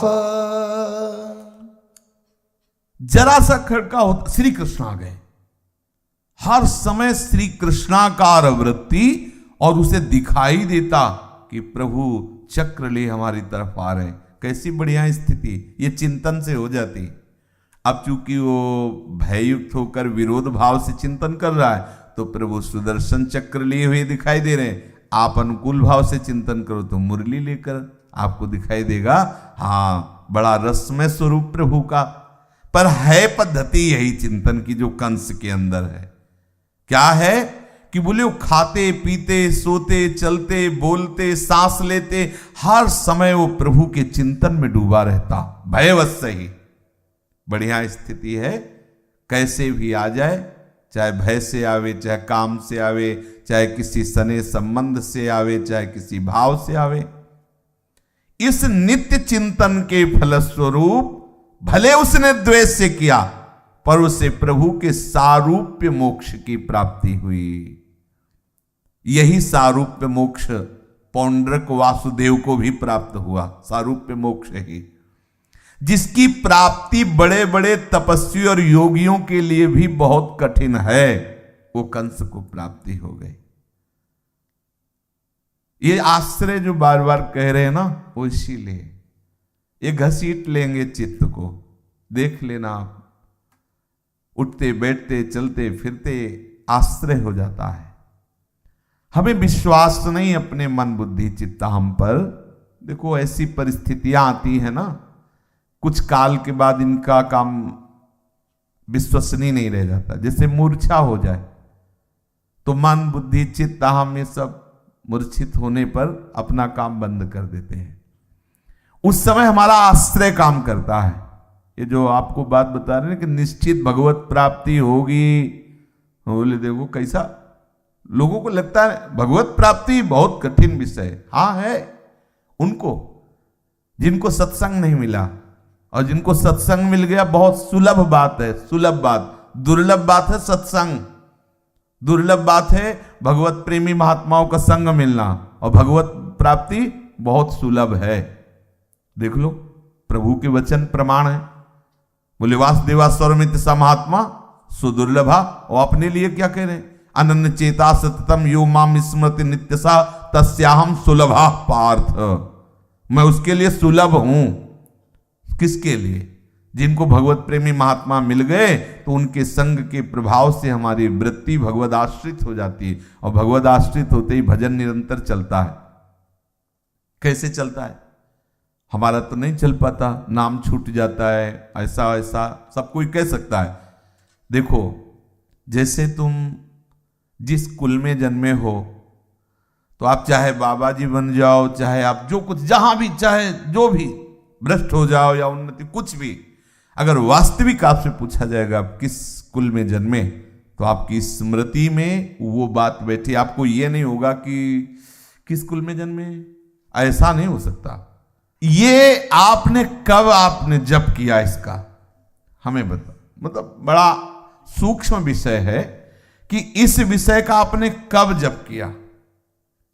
एक 20 साल से लड़की अपने माता पिता के यहां पली पोषी, और 20 सेकेंड में, वर्ण तो 20 सेकेंड में होगा ना, देखा और स्वीकार किया ये मेरा पति है। बस इसके बाद 20 साल में जो उसने अभ्यास हुआ था ऐसे मिट गया। पूरा का पूरा राग उसकी स्वीकृति से पति में हुआ। अब स्वप्न में अगर कोई सुंदर पुरुष आवे, कहे हम तुम्हारे पति, तो वो कहे नहीं, पति तो वो हमारे। इसका क्या उसने अभ्यास किया? क्या बड़ा मतलब सूक्ष्म विषय है। क्या उसने अभ्यास किया इस बात का? स्वीकृति काम कर रही ना। कभी स्वीकृति में हमारी डाल दिया हमारे माता पिता ने, पारिवारिक जनों ने, कि अमुक कुल में आपका जन्म हुआ, वो स्मृति में बैठा है ना, बैठा है ना। स्वीकृति में जो हमारे डाल दिया गया, अहम स्वीकृति में, ध्यान रखना, अहम स्वीकृति में जो अच्छा, हमारे स्वप्न में भी वही आता है जो हमारी स्वीकृति में होता है, जागृत में भी वही चेष्टा होती है जो हमारी स्वीकृति में होता है। सच्ची कहते हैं, जब हम सन्यासी थे तो स्वप्न में हम सन्यासी रूप में आते थे, और जब हम वैष्णव भगवद आश्रित हैं तो कभी ऐसा नहीं देखते कि हम सन्यासी होकर के और गंगा किनारे घूम, ऐसा नहीं देखते। अगर हम देखेंगे तो अपने आप को इसी रूप में देखेंगे। क्या हुआ? स्वीकृति है ना। स्वीकृति का प्रभाव है ना, केवल स्वीकृति का। इसी शरीर में वेश परिवर्तन हुआ है, स्वीकृति का परिवर्तन हुआ है, बात बन गई है। देखा है ना, ऐसे हम रोज तुम्हारी स्वीकृति का केवल परिवर्तन करने की चेष्टा कर रहे हैं। जैसे आप 50 वर्ष 60 वर्ष व्यतीत हो गए, लेकिन वो पता नहीं कहां स्वीकृति में ढूंढने से पता नहीं चलता। मैं ब्राह्मण हूं ये बात बैठाल दी गई थी, चेष्टा में भले नहीं है लेकिन स्वीकृति में है। अगर कोई पूछे कि सच बताओ आप किस कुल के हो, तो ये बाद में बुद्धि से लगा के बोलेंगे कि हरिवंश कुल के हैं, लेकिन स्वीकृति में क्या है, ब्राह्मण कुल के हैं। बाद में हम कहेंगे हम तो सहचरी हैं, लेकिन पहले निकलेगा पुरुष है। स्वीकृति बुद्धिमत्ता की बात नहीं है, आप अंदर की बात देखो। बुद्धिमत्ता में ये बाद में बोला जाएगा, अरे अब तो क्या श्री हरिवंश सुगोत कुल देव जाति हरिवंश, ये स्वीकृति में जब आ जाएगा ना तो बात और ही कुछ होगी। ये स्वीकृति में आ जाएगा कि हम श्री राधा किंकरी हूं, दासी हूं, सहचरी हूं, बात और कुछ होगी। अब इस स्वीकृति में हम यही स्वीकृति में बैठालते कि श्यामा श्याम हमारे, इसका चमत्कार उस समय प्रकाशित विशेष होता है जब ये सारे यंत्र काम नहीं करते हैं, जब मंत्र भी नहीं चलता होता, यंत्र भी काम नहीं कर रहे होते, तब ये भगवत प्राप्ति कराता है। मैं श्री जी का, इसको काम मिटा दोगे। बेहोश होने के बाद जब होश आता है तो ये आता है क्या कि हमें समझना पड़ेगा हम स्त्री हैं कि पुरुष हैं। आप समझो, जब भी चेतना होगी तो स्वीकृति अहम से हुई है, इसलिए यंत्र मूर्छित हो गए, फिर चेतना है तो फिर वही है। रोज मूर्छित होते हैं 5-6 घंटा के लिए, सुसुप्ति में जाते हैं ना, वो मूर्छा ही तो है, तमोगुणी मूर्छा है। आप जब जगते हैं तो दूसरा कोई सलाहकार आता है कि देखो आप पुरुष हो, आप बाबा जी हो, रोज आपको पढ़ाया जाता है, ऐसा कुछ नहीं है प्यारे। अगर कर्म विवश होकर के कुछ भी होता है तो हमारा भले जन्म हो जाए, एक बात कह रहा हूं, वो तो मतलब संभव ही नहीं है, लेकिन फिर भी हम कह रहे, लेकिन ये जन्म होना क्या होगा, एक लंबी निद्रा के बाद जगना। हम जगेंगे इसी स्थिति में कि हमारे माई श्यामा जी को राज, इसको कोई नहीं मिटा सकता। बस यही बात खास, इसे भगवदाश्रय कहते हैं। इस पर बहुत मतलब मंथन हुआ है, बहुत कृपा से, तब ये भगवत प्राप्ति इसी से होती है। बाली जी यही कह रहे हैं कि प्रभु हम जानते हैं हमारा भाई सुग्रीव कब माला लेकर बैठा, कभी हमें याद नहीं आ रहा, और जैसे हमारे आचरण उससे कम इसके आचरण नहीं है, और किस कारण से आपने इसका पक्ष लिया और मुझे मारा। मैं बैरी सुग्रीव प्यारा, कारण कौन नाथ मोहि मारा, बोले मेरे आश्रित है। बस कब हुआ, अभी अभी हुआ है। खास बात पकड़ लीजिए, भगवद आश्रय। अभी हम मूर्छित हो जाएं, कोई साधन भजन नहीं, ऐसी परिस्थिति आ जाए, हमारा आश्रय हमारा काम करेगा। आश्रय जो हमने आश्रय, ये बहुत सूक्ष्म बात है। ये स्वयं से स्वीकृति हुई हमारे माई श्यामा जी को राज, हमारी माई श्यामा जी को, ये बहुत बड़ी बात है।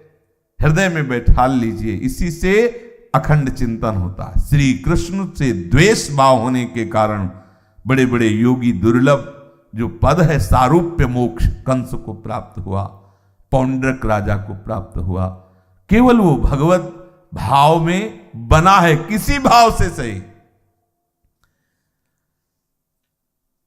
ये नहीं था हमारे अंदर कि हमारे श्यामा श्याम है।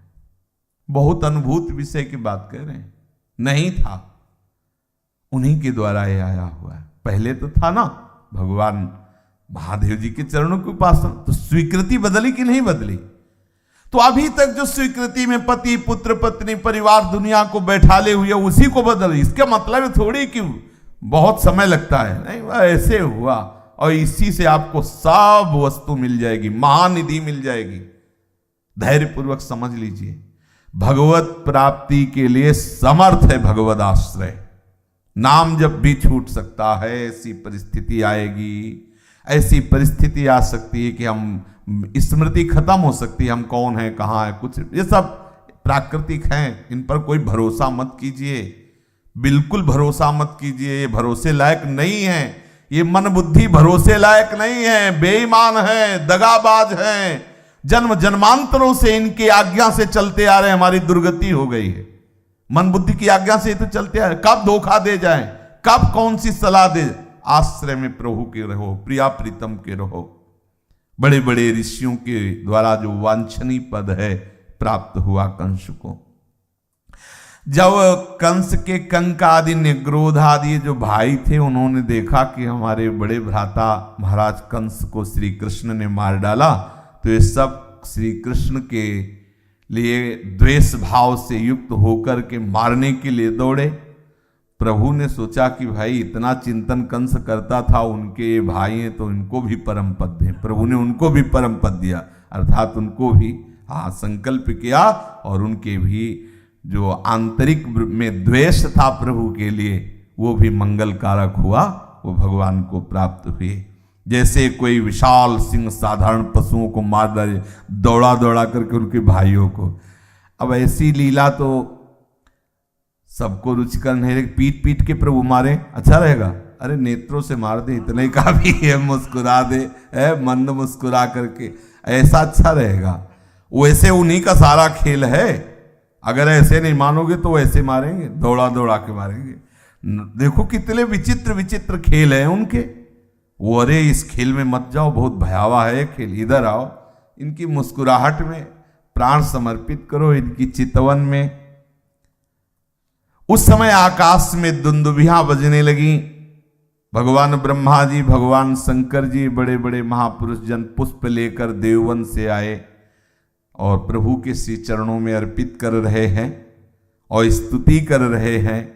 अप्सराएं नृत्य करने लगी, क्योंकि प्रभु ने ऐसे दुष्ट भाव वाले कंस को परम पद प्रदान किया है।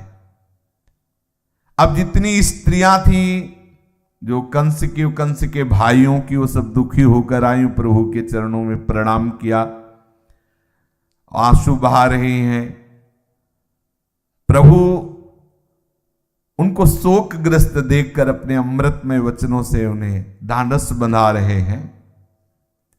वो प्रभु से कहा कि प्रभु, यद्यपि ये विरोध भाव आपसे करते थे, ये हमारे प्राणनाथ हैं, जीवन धन इनको हमने माना, और प्रभु इनके जाने से हम अनाथ तो हो ही गई हैं, हमारे घर उजड़ गए, हमारी संतान अनाथ हो गई।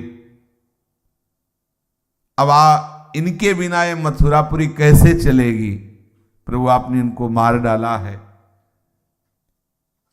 हमारे सब मंगल चिन्ह सुहाग के उतार दिए जाएंगे, हम विधवा हो गई, शोभाहीन हो गई।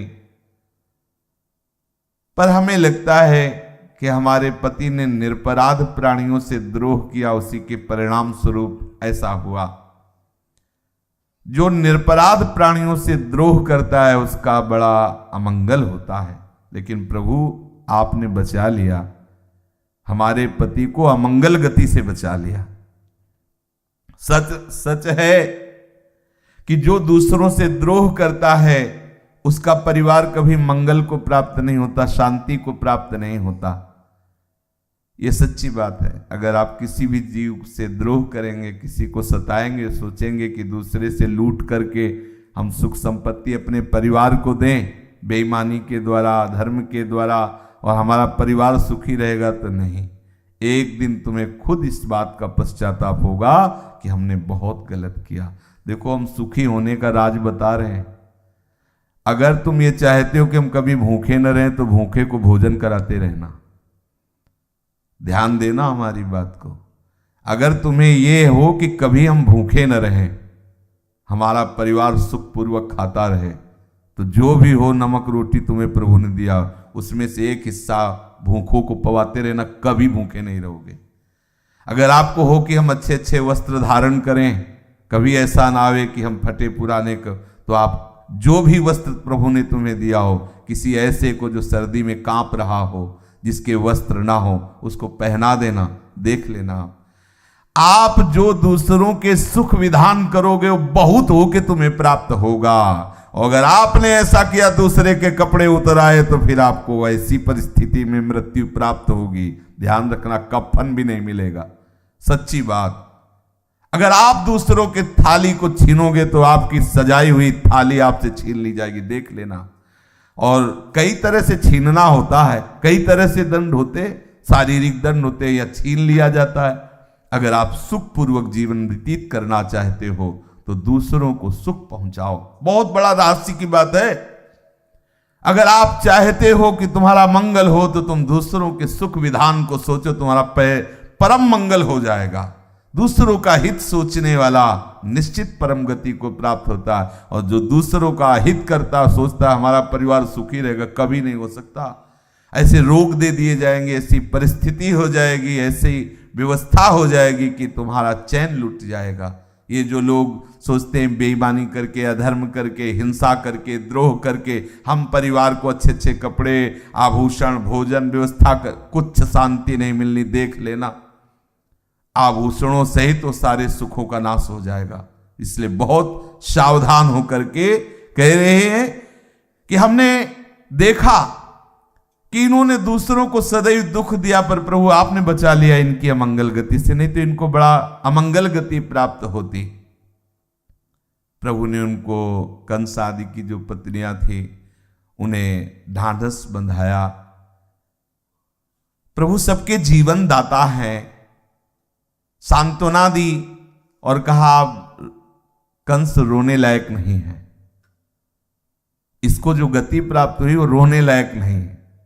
यद्यपि कार्य तो बड़े अमंगल थे पर बड़ा मंगल हो गया। इसकी जो शुभ गति हुई है वो रोने लायक नहीं। अब तो इसकी अंत्येष्टि क्रिया करो जैसा करवाया जाता है, जो क्रियाकर्म अंतिम। प्रभु श्री कृष्ण और बलराम जी ऐसा उनको आदेश किए और फिर जेल में गए और माता देवकी और वसुदेव जी को प्रणाम किया। उनके श्री चरणों को अपने सिर से स्पर्श करके प्रणाम किया। शिरसा स्पृष्ट पादयो हो।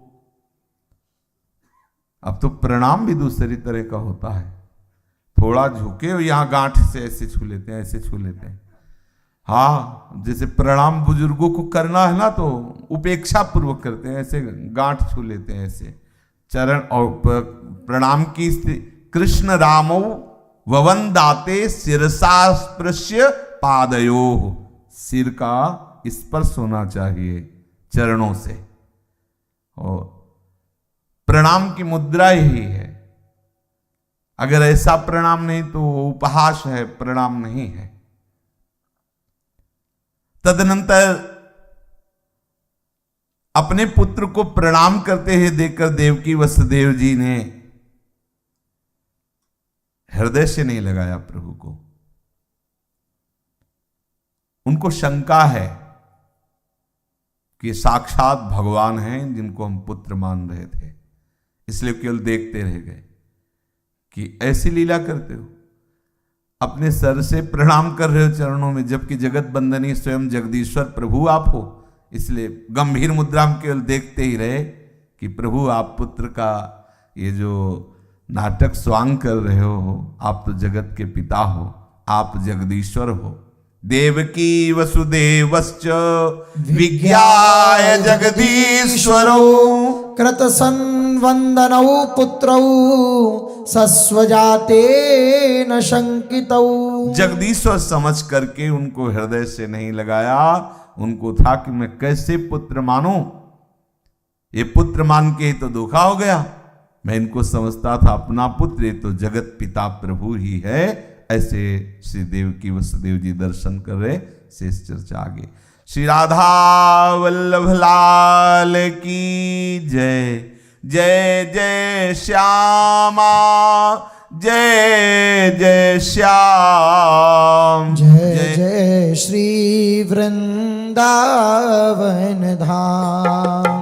जय जय श्यामा, जय जय श्याम, जय जय श्री वृंदावन धाम।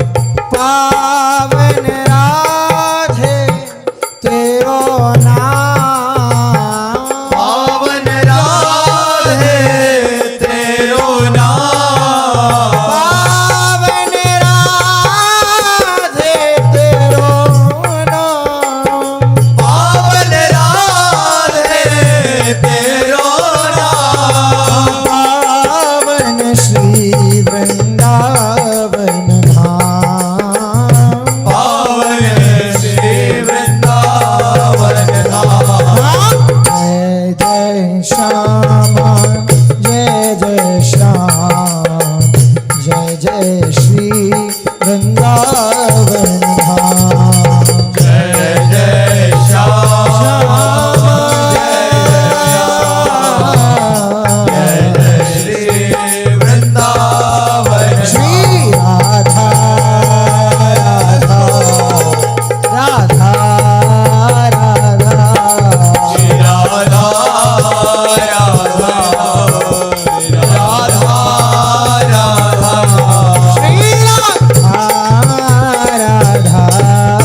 प्रभु श्री हरिवंश चंद्र जी महाराज की जय। श्री हित सेवक जी महाराज की जय। समस्त सहचरी वृंद की जय। श्री वृंदावन धाम की जय। श्री यमुना रसरानी की जय। समस्त संत हरि हरि भगवान भगवान की जय। श्री सद्गुरुदेव भगवान की जय। जय जय श्री श्री राधे श्याम। जय जय श्री राधे श्याम। जय जय श्री श्री राधे